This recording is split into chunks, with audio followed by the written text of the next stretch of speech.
नमस्कार, आप देख रहे हैं द न्यूज। आपके साथ मैं सृष्टि मिश्रा। आज एक बार फिर से आपके सामने हाजिर हूं मैं एक ज्वलंत मुद्दे को लेकर, जिसके बाद सियासी तापमान काफी बढ़ चुका है। जी हां, हम बात कर रहे हैं आरएसएस संघ के सरकार्यवाह। जिस तरीके से दत्तात्रेय होसबोले ने एक बयान दे दिया है कि जनसंख्या संतुलन को लेकर एक नीति बननी चाहिए। इसके लिए स्वागत करते हैं हमारे राजनीतिक विश्लेषक पवन त्यागी जी का।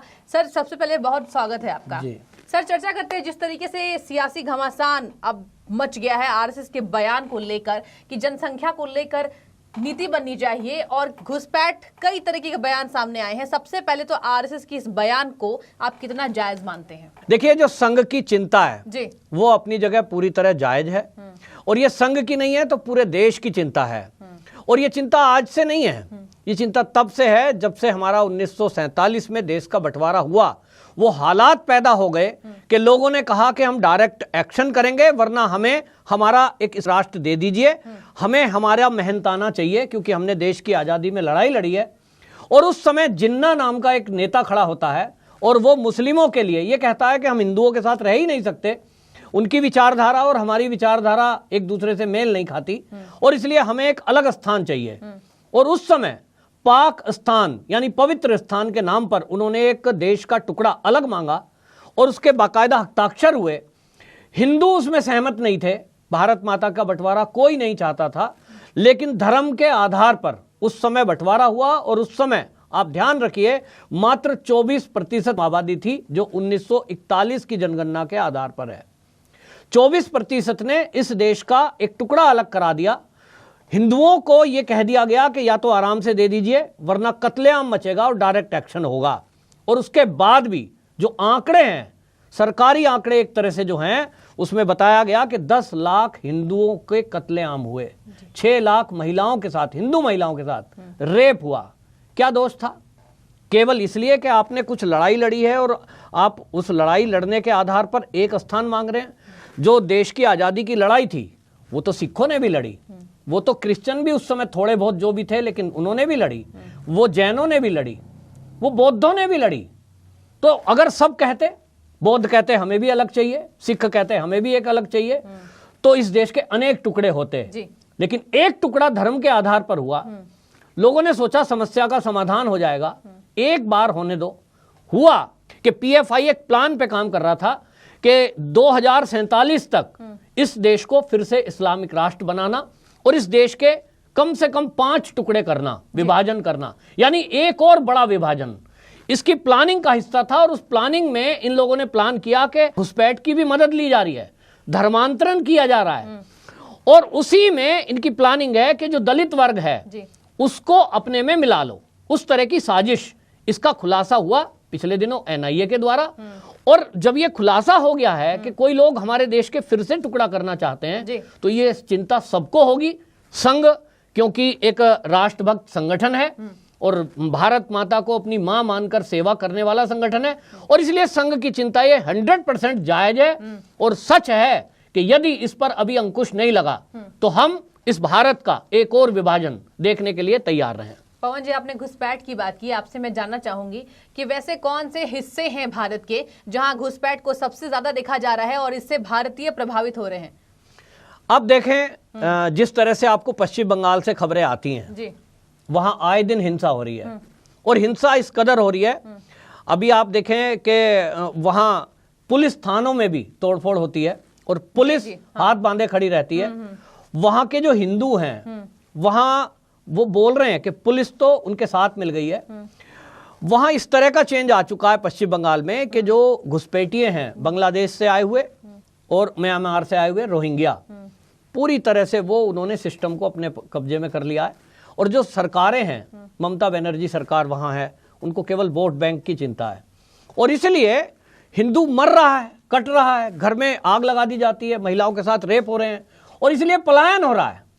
इसी के बीच में एक और उदाहरण आप देखिए, कश्मीर। कश्मीर में देश की आजादी के बाद जब धर्म के आधार पर उन्होंने पाकिस्तान ले लिया, तो वो कश्मीर में क्यों रहे? कश्मीर तो हिंदुस्तान में है, लेकिन उसको विवादित बना दिया गया, यूएन में ले जाए गए जवाहरलाल नेहरू, और उसके कारण 1% हिंदू रहा। उसको 1990 के दशक में आपने देखा कि जिनको कश्मीरी पंडित का पलायन कहा जा रहा है, किस तरह की वो पलायन हुआ। आज वहां क्या हाल है? हिंदू है नहीं और इक्का दुक्का जो है उनको टारगेट किया जा रहा है और उनको मार दिया जा रहा है। ठीक इसी तरह आप देखिए केरल, इसी तरह को मारा गया, इसी तरह बिहार का पूर्वांचल एरिया, वहां आप देखें कि 70% मुस्लिम आबादी हो चुकी है और वो प्री प्लान्ड है। ऐसा नहीं है कि वो वहां अचानक से आ गए हैं। पूरा बिहार, पश्चिम बंगाल और बांग्लादेशी, म्यांमार के और धर्मांतरण, इसके कारण वो आबादी 70% हो गई है।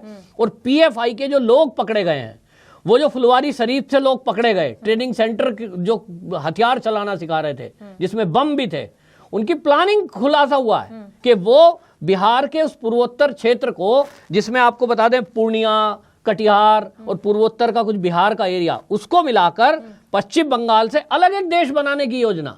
इसी तरह केरल, वहां आप देखिए तो उनकी प्लानिंग का हिस्सा है और वहां हिंदू है नहीं, बहुत कम है, मार दिए जाते हैं। तो ये बंटवारे की एक और षड्यंत्र की योजना थी। इसको लेकर संघ ने चिंता की है, देश का देशभक्त लोग इसको चिंतन कर रहे हैं और ये बहुत गंभीर मुद्दा है। लेकिन पवन जी, जिस तरीके से आपने बात की कि लगातार जनसंख्या बढ़ी जा रही है, लेकिन कहीं ना कहीं विपक्ष ये भी कह रहा है कि अगर हम एक शोध की बात करें तो मुस्लिम्स की जो आबादी है वो हिंदुओं से ज्यादा हो नहीं सकती है। और संघ ने जिस तरीके से ये बयान दिया है, ये कहीं ना कहीं राजनीति के वजह से ही संघ का ये बयान आया है और इसको चुनाव से जोड़कर देखा जा रहा है। इस पर क्या कहेंगे?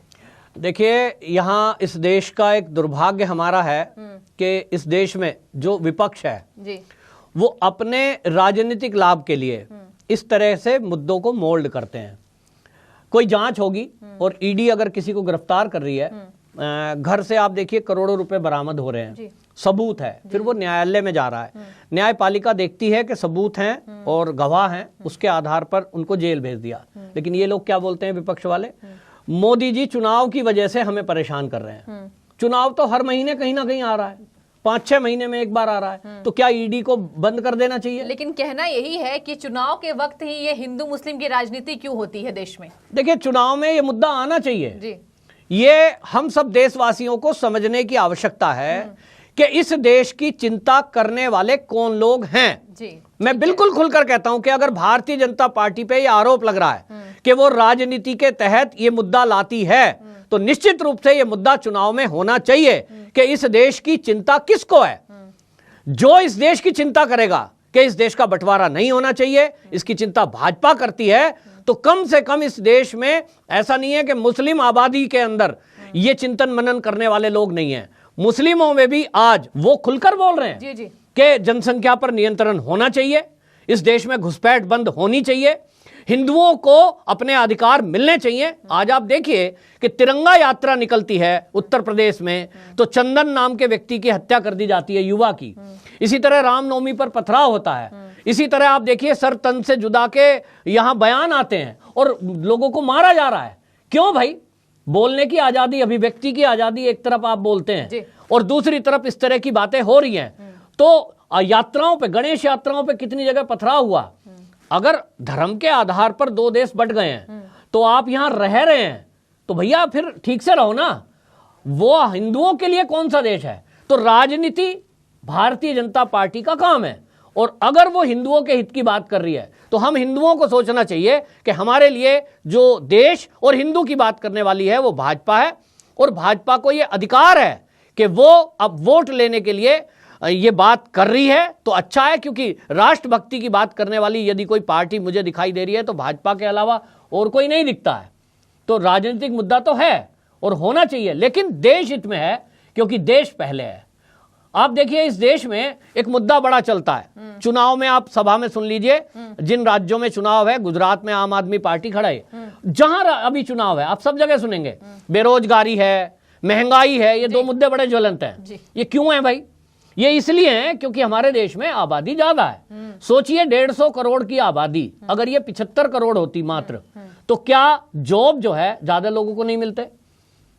इसी तरह जब कहते हैं महंगाई, जो हमारे देश के संसाधन है, जितना हमारे देश में गेहूं की उपज होती है आपको पता है दुनिया में नंबर 1 है। जी। चीनी उत्पादन में दुनिया में नंबर 1 है, लेकिन क्योंकि जनसंख्या ज्यादा है इसलिए वो कम पड़ रहा है।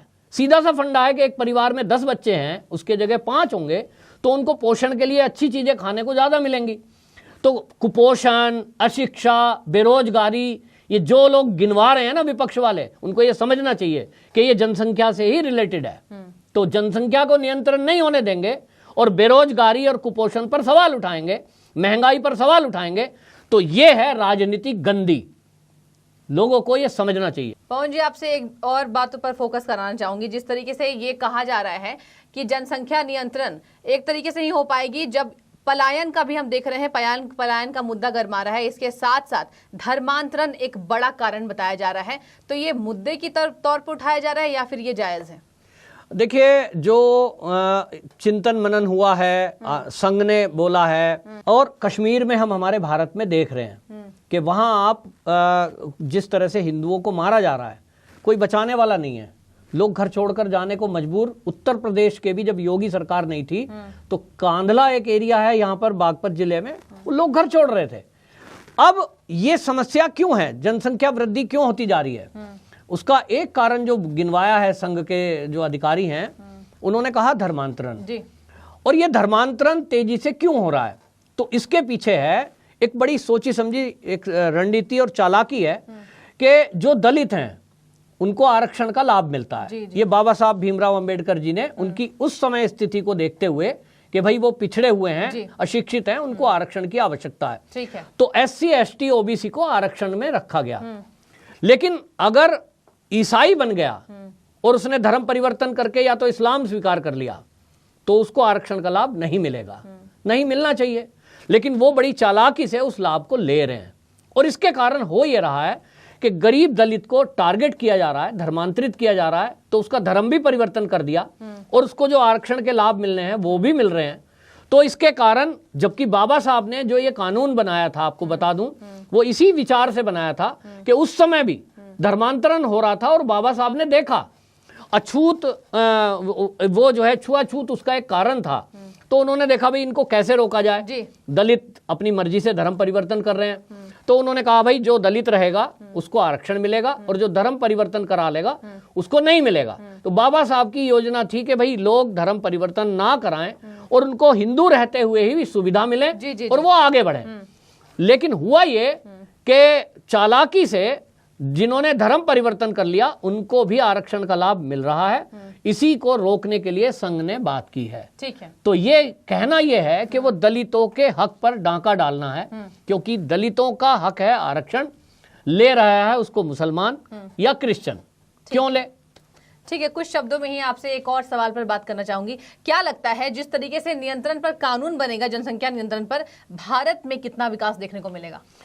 देखिए, जनसंख्या नियंत्रण पर कानून कैसा बनेगा जी? जिनके घर में 10 बच्चे ऑलरेडी हैं और जिसके घर में केवल 1 या 2 बच्चे हैं, अभी उसको नियंत्रित कैसे किया जाए, इस पे भी विचार करने का विषय है। और इसको जहां तक जो मानने वाले कानून के जानकार हैं और जो विशेषज्ञ हैं, उनकी राय है कि इसमें ऐसा हो, क्योंकि भारतीय जनता पार्टी और गवर्नमेंट ने ये कह दिया है कि इसको थोपा नहीं जा सकता, जी, जी, जी। लेकिन ऐसा तो किया जा सकता है कि जिसके 2 बच्चे से अधिक होंगे, उस तीसरे बच्चे को, चौथे बच्चे को, 5वें बच्चे को ना तो सरकारी कोई सुविधा मिलेगी, उसको सरकारी अस्पताल में इलाज ना मिले, उसको फ्री वाला राशन ना मिले, उसको जो है कोई भी फ्री की योजना ना मिले। आप अपने बेस पे पैदा कर पालना चाहते हैं, आपके अंदर क्षमता है, आप पालिए।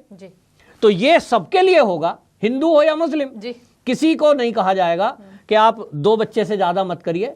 मेरी क्षमता है, मेरे पास 1 करोड़ रुपया महीने की तनख्वाह आती है, तो मेरे 100 बच्चे भी होंगे तो पाल दूंगा। तो ये आजादी है। इसी तरह से मुस्लिम कह रहे हैं कि साहब केवल हमें टारगेट किया जा रहा है, नहीं, ये सबके लिए लागू होगा, मुझ पर भी लागू होगा जी जी, और मुस्लिम पर भी लागू होगा, हिंदू मुस्लिम पर बराबर होगा। तो ये लोगों की राय है कि सरकारी सुविधाएं उनको ना मिले। और उसका एक कारण आप देखिए कि मैं मेरे पड़ोस में देखता हूं, मैं तो उस PDF कार्ड का धारक नहीं हूं, मेरे पास एक कॉलोनी है, वहां मैं देखता हूं कि जिनके घर में 1 बच्चा है उनको 5 किलो गेहूं मिलता है राशन में, और वहीं पड़ोस में एक सलीम नाम के रहते हैं, उनके 10 बच्चे हैं, उनको पर यूनिट के हिसाब से 50 किलो मिलता है।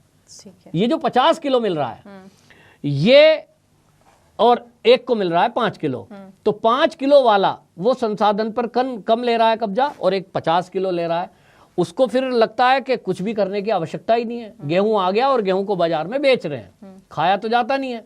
उसको बेच रहे हैं और वो कहते हैं ये तो हम धर्म का काम कर रहे हैं। तो अल्टीमेटली बोझ कहां पड़ा? वो मेरे जैसे टैक्स पेयर पे पड़ा।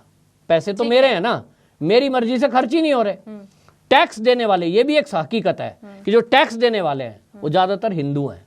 इसका भी सर्वे हुआ है। ठीक है पवन जी, क्योंकि वो सारा ट्रांजैक्शन कैश में करते हैं ज्यादातर। पवन जी ठीक है, बहुत धन्यवाद आपका, बहुत ही बारीकियों से आपने सभी सवालों के जवाब दिए। देखने वाली बात होगी कि आखिर जनसंख्या असंतुलन को लेकर सरकार कब तक इस पर कानून बनाती है और इस कानून के बाद देश में कितना बदलाव आता है। बहुत शुक्रिया आपका द न्यूज से जुड़ने के लिए। आप इस चर्चा के बारे में क्या राय रखते हैं और जनसंख्या को लेकर सरकार को क्या करना चाहिए, क्या अहम कदम उठाने चाहिए, आपकी राय बहुत जरूरी है। फिलहाल बहुत शुक्रिया आपका द न्यूज से जुड़ने के लिए। धन्यवाद जी।